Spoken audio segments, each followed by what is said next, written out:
മൂന്ന് മുന്നണികളുടെയും സാധ്യതകൾ പ്രതീക്ഷകളൊക്കെ പങ്കുവയ്ക്കാനായി നേതാക്കളുണ്ട്. വസന്ത് സിറിയക്ക് UDF നിന്ന്, ജെയ്ക്സി തോമസ് LDF നിന്ന്. ദൈവമേ ഇതെവിടെ എത്തിയ ചന്ദ്ര അപ്പൊ തുടങ്ങാം. അപ്പോൾ 18 മാസക്കാലം 32 ലക്ഷം കുടുംബങ്ങളെ പറ്റിച്ച കോൺഗ്രസ് അനുഭവമല്ല പെൻഷൻ അനുഭവത്തിൽ ഇപ്പോഴുള്ളത്. ഈ ഫൂളിഷ് ലൈസ് ഒക്കെ എല്ലാവരും വിശ്വസിക്കുന്നു വിചാരിച്ചിട്ടാ? പിന്നെ വിശ്വസിച്ചിട്ടുണ്ട്. ഇപ്പൊ കേരളം സമരം ചെയ്ത് 13,608 കോടി രൂപ തല പോയാലും ശരി RSSന് മുമ്പിൽ തല കുനിക്കില്ല എന്ന് പ്രഖ്യാപിച്ച് കോടതിയിൽ കേസ് കൊടുത്ത് വാങ്ങിയെടുത്തു.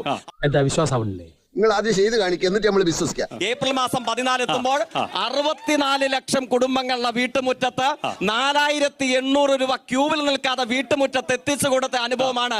എങ്ങനെ മനസ്സിലായില്ലേ? മനസ്സിലാക്കണ്ട. നിന്റെ ബോധക്കേട് ഇപ്പോഴും മാറിയിട്ടില്ല. 4,800 രൂപ ക്യൂവിൽ നിൽക്കാതെ വീട്ടുമുറ്റത്ത് എത്തിച്ചു കൊടുത്ത അനുഭവമാണ്. വെറും വാഗ്ദാനം കിട്ടുകയില്ല. അതുകൂടെ മനസ്സിലായില്ലേ? വരൂ. ഇടതുപക്ഷ 6 മാസം മുടങ്ങിയ ശേഷം. അതെന്തിനാടാ പന്നി ഇപ്പൊ പറഞ്ഞതല്ല, പിന്നീട് വരെ അവസരം കിട്ടിയില്ല. അത് 6 മാസം മുടങ്ങിയ ശേഷമാണ് അല്ലേ? നിർത്തിയങ്ങ് അവമാനിക്കുവാണ്. ഒരാവേശത്തിലെടുത്ത് ചാടി വേണ്ടായിരുന്നു അല്ലേ? എന്തുകൊണ്ടാണ് താൽക്കാലികമായ ഒരു മുടക്കം സംഭവിച്ചിട്ടുള്ളത് നമ്മൾ ചർച്ച ചെയ്തതാണ്.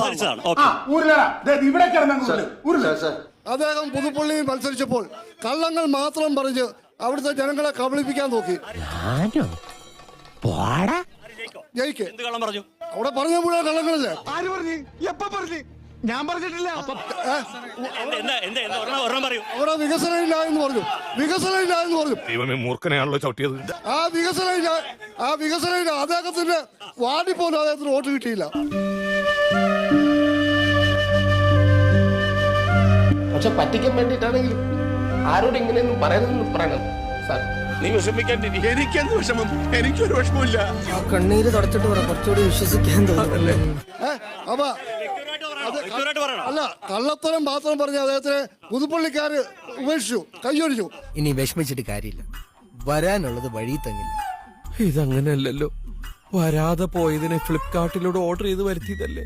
ജയിക്ക് ഏറ്റുമാനൂർ വന്ന് തെറ്റിദ്ധരിപ്പിക്കാൻ നോക്കിയാൽ ഏറ്റുമാനൂരിലെ ജനങ്ങളൊന്നും നിങ്ങളുടെ കള്ളത്തരത്തിൽ വീഴില്ല എന്ന് പറയും. സാരമില്ല, ഞാനിത് പ്രതീക്ഷ തന്നെ വന്നത്. ഇനി ഇവിടെ നിന്നാൽ എന്റെ പണി പോവും. ഇവിടുന്ന് ഊരാ.